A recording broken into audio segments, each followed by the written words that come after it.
That's a mouthful. Who wrote that? Oh, I did. Okay. All right. So yeah, I made a big switch this year, or actually last year in December 3rd. I went over to work for Southern California Edison, left my federal career behind. It was a difficult decision to make, but in the end, I think it was a good decision for both me and for Southern California Edison. So I want to talk a little bit about what we're doing at Edison to help mitigate wildfire activity, and then I'll get into the seasonal outlook here. So I think, I know Jim or Jeff was talking earlier about some of the work that they're doing to mitigate wildfire activity for PG&E. We're doing the same thing here.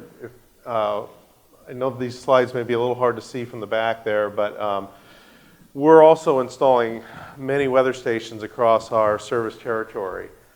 We've got, this is says 157 weather stations already installed. I think we're up to in the 170s, something like that, because every week we're installing like 10 or 15 new stations. So already the slide's a little outdated. It was just updated about a couple of weeks ago. So, but the goal is to put in over 800 weather stations across our service territory by the end of 2020. So that's quite a challenge, but I know we're going to meet that challenge. And that's good for all of you guys, because we're going to, you're going to be able to see all that weather data on Meso West. And again, just like PG&E, when you look at the stations, it'll have SCE and then the station number. But again, a lot of information out there for situational awareness. So fantastic, fantastic news for all of us, because, you know, as you know, the raw stations, we've got a lot across California, right? We've got over 350 RAWs statewide, but we're adding many stations across California between the utilities to fill in all those gaps where we don't have any data, or where we haven't had any in the past.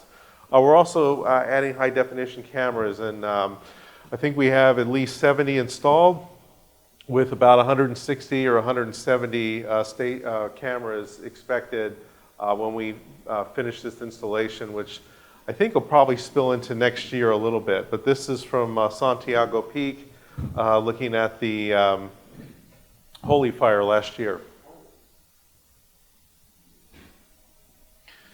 So those are a few of the things that we're doing for our wildfire mitigation plan for SCE. We're also bringing on supercomputers. They're actually, one of them's already been built. We're gonna have 2 supercomputers running high resolution weather and fuel models across our service territory. And then we're also gonna be taking that information, feeding it to our meteorologists and helping with situational awareness. But also that'll be going to inform our advanced fire spread models that we're gonna be running as well. Not only for incidents, kind of on-demand, ad hoc situations, but also for looking at what assets are at most risk to us, and kind of helping to prioritize those repairs, those fixes, and those modifications, and then also looking out maybe a couple of days, 2-3 days in advance of an event, running a lot of simulations to see what areas would see a large significant fire. So anyway, getting on to our weather portion here. So just kind of looking at a review of last year, or this past winter's weather. As you know, we were in a weak El Nino event that started last fall, and we're still kind of in a weak El Nino right now. But that certainly, and these events, we talk about El Nino, La Nina a lot, because they tend to drive our precipitation in the wintertime when the atmosphere is coupled together with these teleconnections or with these ocean influences. But but every year is a little different. We had a very strong El Nino several years ago, and we had below normal rainfall which we were expecting just the opposite. So this year, kind of a weak El Nino, but we've had quite a bit of rainfall, as you all know. So very active storm track brought above normal precip to the region, and downtown LA is currently at around 18 inches of rain, which is about 3 inches above normal for this time of the year. We had one of the coolest winters on record when you look at the period from about December through about March, with February being one of the coldest Februaries on record. Downtown LA failed to reach 70 degrees in the month of February, which was an all-time record for them. And then, as you remember, there was that one storm we had in February where we had some snow flurries in parts of LA Basin, Inland Empire, and also places like Pasadena, Santa Clarita had a little bit of light snow. But the impacts have been fairly minor across our area. We had a few atmospheric river events, or AR events, which is a more typical common name for these situations where we have a large fetch of moisture coming over the Pacific, usually stretching from Hawaii into California. And those situations can bring really copious amounts of precipitation to the area. We had several of those type of events, but we only really had any minor flooding across the area, minor debris flows. The good news is the drought has basically been removed from the area, and I'll show you some pictures of that here in just a minute. We did have abundant snowfall in the Sierra. If you guys are any skiers in the room here, certainly know about that. And again, I'll talk more about the snow depth here in the Sierra in just a couple of slides coming up. So our reservoirs, as you can imagine, are in really good shape. We have about, most of our reservoirs are about 70% at capacity right now, and that'll be coming up in the next couple of months here as the snow melt increases.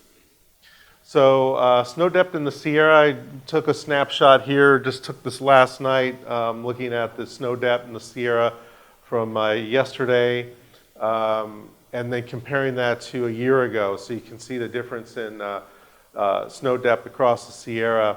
I think we're running about 150, 160% above normal in snow cover in the Sierra and most of our higher elevation mountains. So again, we're in really good shape in terms of snowpack in the Sierra and our reservoir storage. So going back to El Nino here really quickly, again, we've kind of, so what this is here is this is a projection of all, we have different models that model the ocean temperatures. And I've talked about this in the past, El Nino, La Nina. When we look at those conditions, we're talking about the equatorial Pacific, basically stretching from Indonesia to South America. So kind of that region there, we look to see if those sea surface temperature anomalies are above normal or below normal. Above normal would mean an El Nino condition. Below normal would mean a La Nina condition. And so we have all kinds of models here that project what those sea surface temperatures are going to look like here in the future. So this is getting towards the end of this coming year. And so here's where we're at right now. Anything above 0.5 is considered to be an El Nino. Anything below minus 0.5 would be a La Nina. So we've been kind of, again, in this weak El Nino pattern here for most of the winter. And most of the models, there's quite a bit of spread as you go further out, but most of the models are showing us to be kind of in a weak El Nino, maybe a little bit of neutral conditions here throughout much of the year, but not any significant change going into this summer and fall. And the forecast for temperatures and precipitation, now this is from the Climate Prediction Center, the national, that comes from NOAA, National Weather Service. Temperature on the left, precipitation on the right. This is for the period of April, May, June, so kind of the late spring, early summer. We're looking at warm signal up in the Pacific Northwest and across much of the eastern half of the United States, with a cool signal here in terms of temperatures in the middle part of the country. So Southern California, Central California, kind of in the equal chances there. I do think that we'll be seeing temperatures right around normal, maybe slightly above for the next 4 to 6 weeks or so. As far as precipitation, our precipitation is pretty much over with now. I think I have a slide that talks more about that, but I thought we would see the kind of the wet pattern that we had over the winter kind of transition or linger a little bit more into the spring, but we really haven't seen many opportunities for precipitation here lately, so that's a little bit unfortunate. Yeah, so is the rainy season over? April and May are pretty critical in terms of setting the stage for fuel moisture for the summer, but right now the storm track is it's active, but it's probably going to stay mostly north of our area for the rest of the spring. So usually our precipitation amounts taper off quite a bit as we go through April and May. So the chances of getting anything significant here and the remaining time we have left is pretty slim. So I think kind of what we have gotten over this past winter is probably what we're going to see here for the remainder of the water year. And then we just had an offshore event here a couple of days ago. We'll probably see kind of a normal number of Santa Ana wind days here as we go through the rest of the spring. And then, as I mentioned before, drought conditions have been alleviated or actually completely eradicated, I should say, across California, which is the first time, I think, in I'm trying to think how many years. It's been like 7 or 8 years that we haven't had any drought in California. So that's good news for us. This was last year on the left here and this year on the right. So this is just pretty recent from the drought monitor. But you can see we had some not real severe drought conditions last year, but a few areas in the moderate drought category. But again, that's all been erased with the abundant precipitation that we had this past winter. So I want to talk a little bit about fuel conditions across the area, and then we'll get into the forecast for the fire season. So I've shown these charts here most of the time here in the past. This is from LA County, their live fuel moisture program. And by the way, we're going to be trying to start a fuel moisture sampling program here for Edison, and if we're successful at that, we'll post those live fuel moisture sampling readings for everyone to see. So I think again that'll be a benefit for the fire folks here. But the way these charts work here is the solid black line is the 30-year average, and this is for all areas here across LA County averaged together. The blue line is where we were last year, and then the red line is where we are now. So you can see with the abundant rainfall that we had this past winter, we're sitting way above normal. Now we've probably already hit just about hit our peak here. So we're going to start the downward descend here within really in the next couple of weeks. I think probably the next time we see this chart updated, we'll start to see the downward trend beginning.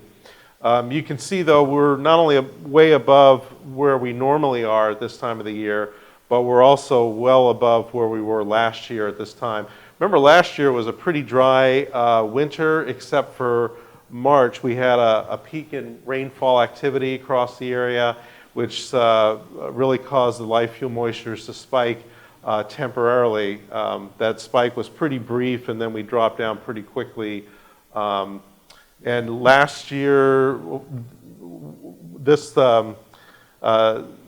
drop here is sort of artificial because there wasn't any live fuel moisture samplings or any readings taken at the end of last year because of all the rainfall. So This point right here, that little spike, really connects up to where we're at, or where we came in at the beginning of this year.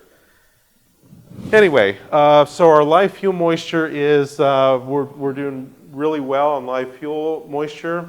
Again, we're well above normal, and I'm suspecting that we're going to see live fuel moisture dropping at a rate that's probably going to be consistent with the average, and we're probably not going to get into critical levels, and I consider critical levels to be about 78, 80%.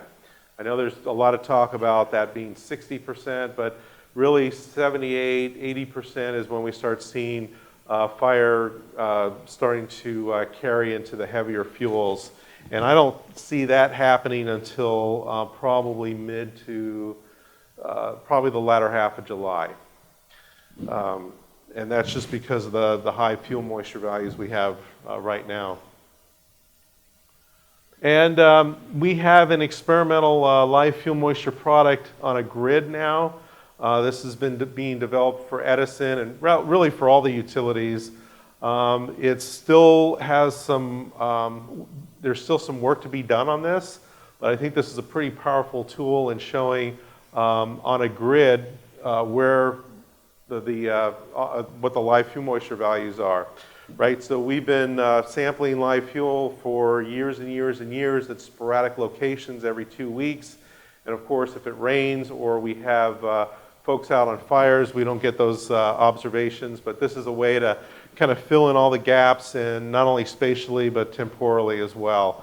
So I think this is a real step forward. Again, still some room for improvement, but we're looking forward to what this has to offer here in the future. In terms of our grasses, we've had an abundant grass crop, as you know. You're looking out the window and you can see how green the hills are this year, and we saw green up really start in December, and but we've seen basically the grasses have matured. Now we're starting to see enter the curing phase here, so it won't be too long before we start seeing an increase in grass fire activity particularly across the lower elevations and away from the coast. So a lot of grass this year, a lot of heavy, fine dead fuel loading across the state. So that's a concern going forward into fire season. And then we have the tree mortality to deal with. And again, this is something I kind of touch on each year. We've been seeing this year after year. We're going to continue to see this as being a problem going forward for the next, really for the unforeseeable future. I know a lot of the needles have dropped off the trees, so we have a lot of standing dead timber at this point in time. I know the tree mortality rate has slowed down dramatically from what it was a few years ago, but we still have all the standing dead timber, and now we're going to start to see a lot of those trees falling, and seeing a lot more dead material accumulating on the landscape.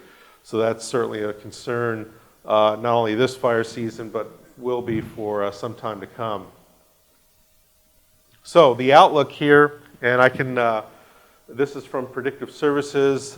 We've kind of done our own little outlook for Southern California Edison, which is similar. It lines up with what Predictive Services is showing. But basically, kind of the map on the left is June, and then on the right is July. So kind of going into this, the beginning of this fire season.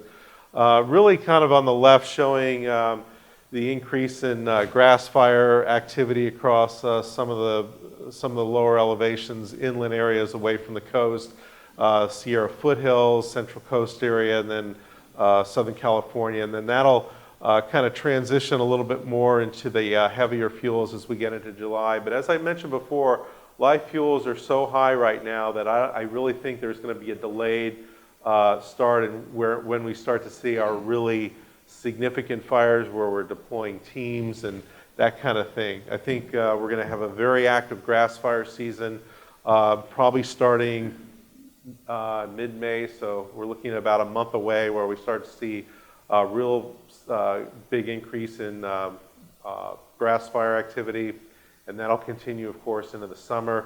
But that transitioning from the grass fire into the heavier brush type of fires where we're requiring incident management teams to suppress those incidents. I think that's going to come later in July. Up in North Ops here, kind of the same thing. June, a lot of grass fire activity in the lower elevations, and they're showing kind of like what we were showing, or what I was showing here in Southern California on this previous slide with the Sierra, the higher elevations, really actually being below normal this summer just because of all the significant snowpack. So the same thing is true for up north as well. So to summarize here, weather-wise, temperatures look like they're going to be near to above normal. Looks like I didn't really talk about the monsoon much. There's really not a super strong monsoon signal, but I think we'll be seeing kind of normal monsoon activity for California, where we have these periodic surges of moisture coming in from the east. And but I think that we won't see too much on the west side or the western part of the state, mostly affecting the Sierra and the desert areas, like kind of a normal monsoon this coming season. But again, the recent rains have really helped produce the large grass crop, as I mentioned before, and which that'll be obviously more than adequate to carry fire from the light, flashy fuels into the heavier brush, and that'll take place later this year. Expect a normal ramp up into fire season, so around mid-May, with increasing grass fire activity going all the way into the summer. Live fuel moistures are not going to reach levels supportive of significant fire until I have late July here, maybe mid-July, but towards basically the latter half of July. The potential for large fire activity is going to shift from the lower elevations, around 3,000 feet or so, the grassy areas in June, to the higher mountain elevations later this summer. So kind of a typical transition like we normally see. But I think the greatest chance for significant fires is going to be in the Sierra, generally below 6,000 feet, where we have the tree mortality interacting with the heavy grass crop. So that's probably the biggest concern that we have here going forward into this fire season. Overall, I think this fire season is going to be a very active season. A lot of initial attack activity, maybe not a lot of big fires until we get into the middle to the latter half of the fire season. So I think that's all. I've actually ahead of time here by 5 minutes, but I probably have time for a few questions. Anything? Yes? Hey Tom, we get to gleefully celebrate that the drought's over in California. What's your prediction on that continuing into the next year? What do you think next year's winter's going to look? Yeah, wow. Yeah, you had to ask that question, right?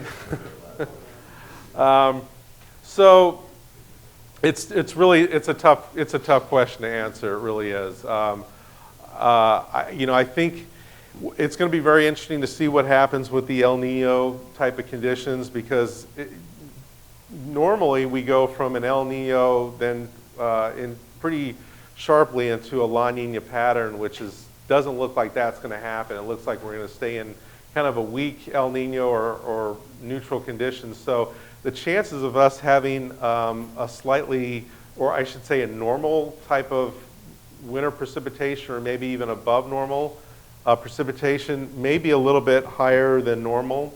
So if that is the case, then we may be drought free for a while here across California. I'm hoping that's the case, but that is encouraging to see that the La Nina signal is going to continue for much of this year. So we'll have to see how that pans out. Any other questions? Yes, in the back. Your weather stations, you said some of them have cameras. Are they capable, if they're in jurisdictions to a fire department, to lifetime send it to the staff? Is there a capability of that, or is it just like a game show camera? Yeah, so the cameras are not attached to the weather stations. They're separate, and they are available to the fire agencies. I believe, Scott, do you know if it's all pan and zoom and everything, but the fire agencies can take control of those? On San Diego Peak, Orange County can right now. Okay, but not on all of them. Not all of them yet. Yeah, So coming up, we'll be able to, you guys will be able to have access to those cameras. Anything else? You have a new contact? I do. Yeah, it's, I forget. Okay, so it's, yeah, so it's tom.rolinski@sce.com. That's the contact. tom.rolinski@sce.com. Anything else? So Tom, going back on those cameras, are they tied to a main station that has a black box capability in case they burn in a wildfire? Are they stationed where you still have the content even if it ends up burning out in a wildfire? I think a lot of the cameras are installed on the what am I thinking of? On the antennas and a lot of the, utilizing a lot of the already existing infrastructure that's out there, you know, through like the telephone cell, yeah, that's what I'm thinking of, the cell towers, yeah.